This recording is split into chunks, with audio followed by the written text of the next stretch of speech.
कि तू दुर्गा बन, तू काली बन, चाहे तू झांसी की रानी बन, लेकिन कभी भी लव जिहाद का शिकार मत। सिर्फ मोदी जी को टारगेट करेंगे, भगवे रंग को टारगेट करेंगे, वर्तमान सरकार को टारगेट करेंगे। वो ये टारगेट नहीं कर रहे हैं कि देश में बेटियों के साथ क्या हो रहा है।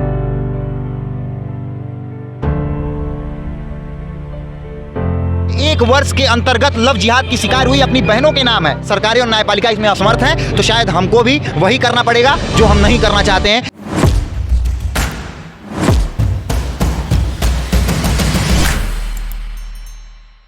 सच्ची हम शर्मिंदा है, कातिल जिंदा है। सच्ची हम शर्मिंदा है, कातिल जिंदा है। लव जिहाद बंद करो, बंद करो, बंद करो।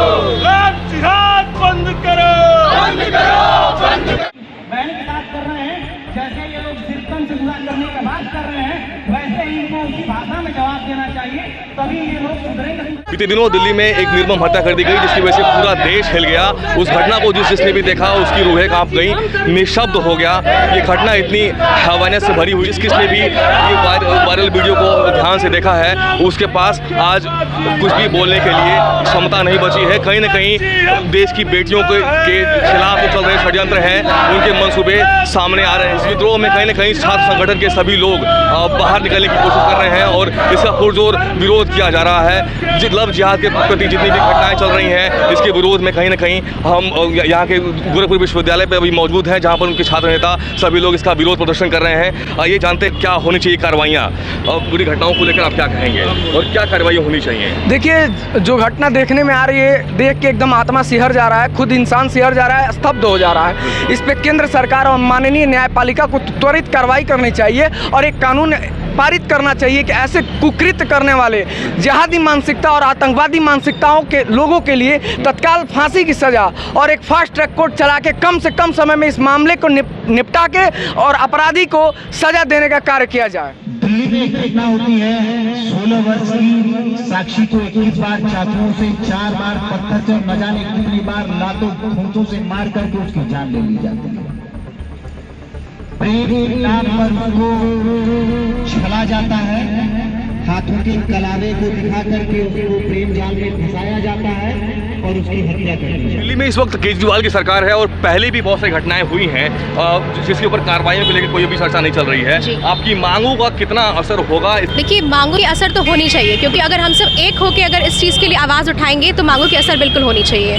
ये घटना इतनी निर्मम थी और जैसे भी जो घटनाएं चल रही हैं, इसको लेके जो लड़कियां जो आजकल इसके जाल में फंसती जा रही हैं धीरे धीरे, क्या कहना चाहेंगे? उसमें सबसे पहले जागरूकता उनकी फैमिली को होनी चाहिए, क्योंकि फैमिली को ये देखना चाहिए कि उनकी बेटियां कहाँ जा रही हैं। जब डायरेक्टर और प्रोड्यूसर इतना मेहनत करके अपने जान को जोखिम में डालकर केरल स्टोरी जैसी मूवीज़ को प्रोड्यूस कर रहे हैं, डायरेक्ट कर रहे हैं, उसके बाद भी आप सबक नहीं ले रहे हैं, तो ये हमारी गलती है, हमारे समाज की गलती है, हमारे फैमिली की गलती है।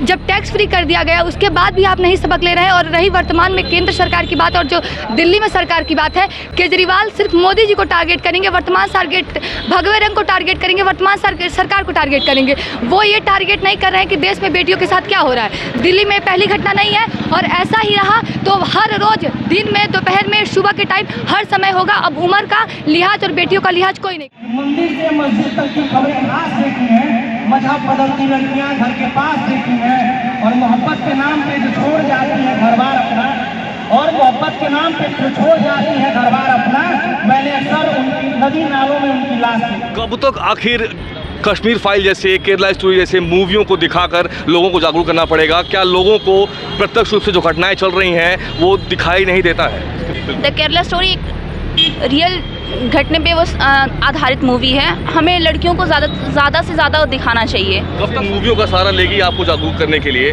आसपास की हो रही घटनाओं के बारे में क्या कहेंगी? जब तक लड़कियों को अंदर से फील नहीं हुआ कि हमारे साथ गलत हो रहा है, या फिर उसे जब तक अच्छे तरीके से नहीं समझेंगी, तब तक वो ऐसा घटना होता रहेगा। बिल्कुल ही निशब्द कर देने वाली घटना रही है दिल्ली में। इस घटना इसके लिए मेरे पास कोई शब्द नहीं, निशब्द जैसा ही घटना है। सभी के सभी जिसने भी बिना ब्लर की हुई तस्वीरों को देखा है, बस शायद ही बोलने के लिए कोई शब्द रह गए हों। मंसूबे जो हैं लव जिहादियों के, इन मंसूबों को लेकर जो आजकल लड़कियां हिम्मत दिखा रही हैं और शायद अपनी कुछ बातों को जनता के सामने लाना चाह रही हैं, आप उनके लिए क्या कहेंगी? कम से कम जो अभी भी घटनाओं के जाल में फंसी हुई हैं, बहुत सारी चीज़ों में फंसी हुई हैं। सबसे पहले तो अपने खुद पे डिपेंड होना की ज़रूरत पड़ती है कि अपने आप पे कंट्रोल की, ये कि हम कोई बात गलत हो रही है, साथ में गलत हो रही है, तो खुद पे ऐसे वो प्रैक्टिकली रहनी चाहिए। और फैमिली को भी कोई भी बात, कोई मेरे साथ हिंसा कुछ घटित हो रही है, कुछ भी हो रही है, तो पहले फैमिली को लेकर कुछ एक्सप्लेन करना चाहिए कि हाँ मेरे साथ ये है, चाहे ऐसे मैं यहाँ जा रही हूँ, आ रही हूँ। इस चीज़ को पहले फैमिली को लेकर सपोर्ट के हिसाब से रहना चाहिए, अपने भी सपोर्ट खुद रखना चाहिए। यहाँ की बेटियाँ लोगों को जागरूक करने की कोशिश कर रही हैं। जो भी घटना दिल्ली में हुई वो वाकई निःशब्द कर देने वाली घटना थी, और ऐसी न जाने कितनी घटनाएं पहले घटित हुई हैं जो कि सनातन विरोधी या यूँ कह लीजिए किसी खास समुदाय को समर्थन देने वाली सरकारों के द्वारा छुपी रही हैं। आजकल जो घटनाएं सामने आ रही हैं इसके पीछे ज़रूर किसी न किसी का हाथ है। क्या कारण हो सकता है? देखिए, ज़्यादा हो रही है, ये घटनाएं बहुत वर्षों से हो रही हैं, ये गैंग बहुत वर्षों से सक्रिय है, लेकिन चूंकि मुझे लगता है कि देश में और उत्तर प्रदेश में इस प्रकार की सरकार थी कि उन घटनाओं को दबाने का कार्य करती थी, जो सेकुलरिज्म के नाम पर सेकुलरिज्म का बुर्का ओढ़ करके बैठी थी। लेकिन आज के समय में जब कम से कम सरकारों के संरक्षण में हम हिंदुओं के अंदर इतनी हिम्मत तो आ गई कि हम अपना विरोध कर सकें, तो इस एक लिस्ट हम लोगों ने निकाली है। आप देखेंगे लगभग 60 के करीब ये नाम है जो पिछले 1 वर्ष के अंतर्गत लव जिहाद की शिकार हुई अपनी बहनों के नाम है। आप देखिएगा, यहाँ श्रद्धा वालकर है, आफ्ताब अमीन पूनावाला है, ये हिंदू लड़की है, नीतू है, लाइन खान है, नेहा है, लुकमान है, तमाम घटनाएं, आरिफ हुसैन और तमाम नाम है। आप इसको देखेंगे और तमाम सारी घटनाओं पर, और क्या कारण है कि इस पे रोक नहीं लग रही? क्योंकि देखिए, लोकतंत्र में कहीं ना कहीं व्यक्ति सरकारों से प्रभावित रहता है। आज के पूर्व में जब सरकारें थीं वो दबा करके रखती थी इस प्रकार की घटनाओं को, और कहीं ना कहीं वोट बैंक के चक्कर में बढ़ावा भी देती थी। ठीक है, तुम करो। आपको पश्चिमी उत्तर प्रदेश इसका एक प्रत्यक्ष उदाहरण, जहाँ से हिंदू एक समय में पलायन कर रहे थे। ये तमाम सारे कारण हैं, लेकिन एक चीज़ आपको स्पष्ट कर दूं कि आप न्यायपालिका को और सरकार को भी, जो बारंबार जय श्री राम और इस प्रकार के नारे लगाती है, इस प्रकार की सरकारों को अब कठोर से कठोर नियम लाना पड़ेगा, क्योंकि ये हिंदू संस्कृति पर एक धब्बा है। अगर इस प्रकार का हो जा रहा है, हम अपनी संस्कृति और सभ्यता का संरक्षण और संवर्धन नहीं कर पाएंगे तो हमें जीने का क्या अधिकार है? जब व्यक्ति की संस्कृति, सभ्यता और उसका लक्ष्य खत्म हो जाए तो फिर इस जीवन और शरीर का कोई अर्थ नहीं रह जाता है। अब हमारा कर्तव्य है कि हम अपनी संस्कृति, सभ्यता को संरक्षित करें और संवर्धन करें। अगर सरकारें और न्यायपालिका इसमें असमर्थ हैं तो शायद हमको भी वही करना पड़ेगा जो हम नहीं करना चाहते हैं। इसलिए सरकार से भी और न्यायपालिका से, माननीय न्यायपालिका से निवेदन है कि अब कठोर से कठोर नियम लाने का कार्य करें। कहीं न कहीं अब हिंदू को और सनातनियों को जगाने का पूरा प्रयास किया जा रहा है। क्या लगता है कि वक्त है अब जागने का, या वक्त खत्म हो चुका है? ये जहाँ तक वक्त है जागने का, तो ये वक्त एकदम जागने का है। अगर अब नहीं जगेंगे तो कब जगेंगे? सवाल ये खड़ा होता है कि अब नहीं जगेंगे तो कब जगेंगे। इस तरह की घटनाएं, ये तो एक उदाहरण है, और हमारे भाई ने जो लिस्ट दिखाया ये तो एक उदाहरण है। लेकिन इस तरह की घटनाएं समाज के अलग अलग क्षेत्रों में और देश के अलग अलग क्षेत्रों में हमेशा होती रह रही है। बस नाम बदलते हैं और हमला करने का तरीका बदलता है। हमें समाज से भी ये है, समाज से भी मैं निवेदन करता हूं और सरकारों से भी निवेदन करता हूं कि इस पर सख्त कानून लाए और इसके प्रति समाज भी जागरूक हो, सरकार भी जागरूक हो कि इसको समाप्त किया जा सके, कि भारतीय संस्कृति और हिंदू संस्कृति पे जो हमला हो रहा है वो न हो।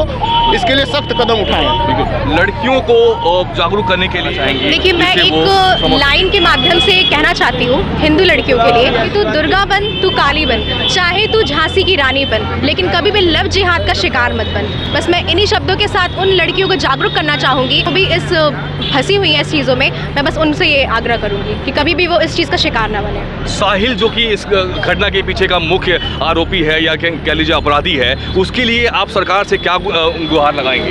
देखिए, अगर साहिल जैसे अपराधी अगर और उन लोगों को छूट दी जाए तो अगर वो और ज़्यादा मतलब चाहेंगे कि अपराध करें, लेकिन हम चाहेंगे कि उन्हें जनता के बीच में छोड़ दिया जाए ताकि जनता उनके साथ जो करना चाहती है वो करे। बस मैं एक गोरखपुर विश्वविद्यालय के छात्र संगठन के द्वारा इस मुहिम को चलाया जा रहा है, विरोध प्रदर्शन किया जा रहा है। कहीं ना कहीं जिस घटना ने पूरे देश को हिलाकर रख दिया, अंदर से झकझोर कर दिया, बल्कि यूँ कहिए कि निःशब्द करके रख दिया, उस घटना के अपराधी साहिल को कड़ी से कड़ी सजा देने की बात कही जा रही है। बल्कि यहाँ की जनता तो यहाँ तक अपील कर रही है कि उसको जनता के बीच बीच में छोड़ दिया जाए, जनता खुद ही उसका फैसला ले लेगी। आसपास की तमाम बड़ी खबरों के लिए जुड़े रहिए। मैं हूं प्रशांत, आप देख रहे हैं स्टार 7 बदलता भारत। सच्ची हम शर्मिंदा है, तेरे कातिल जिंदा है। सच्ची हम शर्मिंदा है, तेरे कातिल जिंदा है।